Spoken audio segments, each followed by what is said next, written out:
Good evening. This is Santa Claus on September 26, 2025, bringing you today's stories from around our beautiful world. How quickly time flies. It seems like only yesterday Francis Drake was completing his journey around our Earth in 1580, and now here we are with so many stories that touch all our hearts. My friends, there's quite a bit happening in world affairs today. President Trump has announced he will block Israel from annexing the West Bank, saying it's not going to happen, as he attempts to broker peace in that troubled region. A ceasefire between Israel and Hamas could help rebuild Gaza, with potential plans for former UK Prime Minister Tony Blair to serve as an interim administrator. Oh, how my heart aches for all the children and families caught in these conflicts. Let us remember that in times of strife, our compassion must extend to all God's children. Meanwhile, across the globe, Russia has announced a partial ban on diesel exports until year's end, extending existing restrictions on gasoline after Ukrainian drone attacks affected their refineries.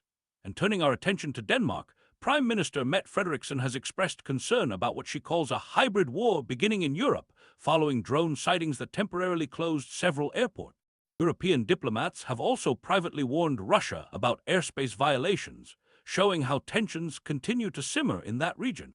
In more concerning news, documents suggest Russia is helping prepare China with training and technology that some analysts believe could affect the situation with Taiwan. This reminds us all how important it is to pray for peaceful resolutions to conflicts, for the spirit of cooperation rather than confrontation.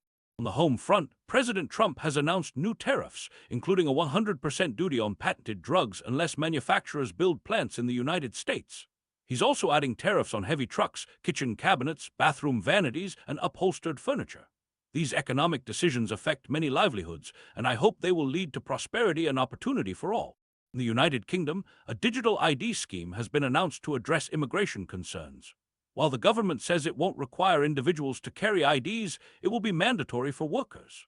Let us remember that behind policies about immigration are real people seeking better lives for their families, just as Mary and Joseph once sought shelter in Bethlehem. My heart is particularly heavy hearing about the thousands of schoolchildren in Indonesia who have fallen ill from food poisoning related to President Prabowo Subianto's free meal program. This well-intentioned effort to fight malnutrition has faced unexpected challenges, reminding us that even our best plans require careful attention and care. In Yemen, Israel has carried out what it calls its most powerful strike against Houthi targets following drone attacks on Eilat. The Houthi Health Ministry reports 8 people were killed.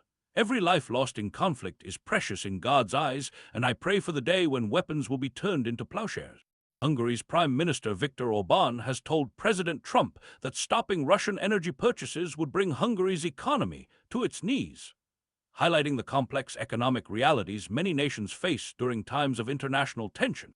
And in Nigeria, the giant Dangote oil refinery reports it has been subject to repeated acts of sabotage, necessitating workforce changes. This facility has been transforming oil markets in West Africa and beyond.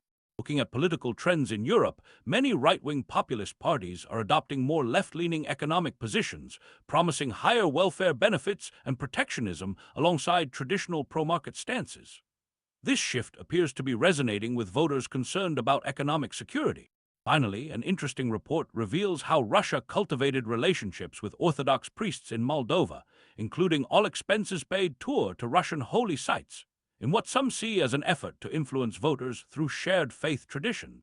As we reflect on all these developments, let us remember that beneath the politics and policies are human hearts, each one precious and worthy of dignity. In these challenging times, let us be beacons of hope and kindness to one another, sharing what we have with those in need and working toward a world where peace and goodwill prevail. Ho, ho, ho, not because everything is merry, but because hope remains eternal. This is Santa Claus, wishing you all a blessed evening filled with love for your neighbors near and far.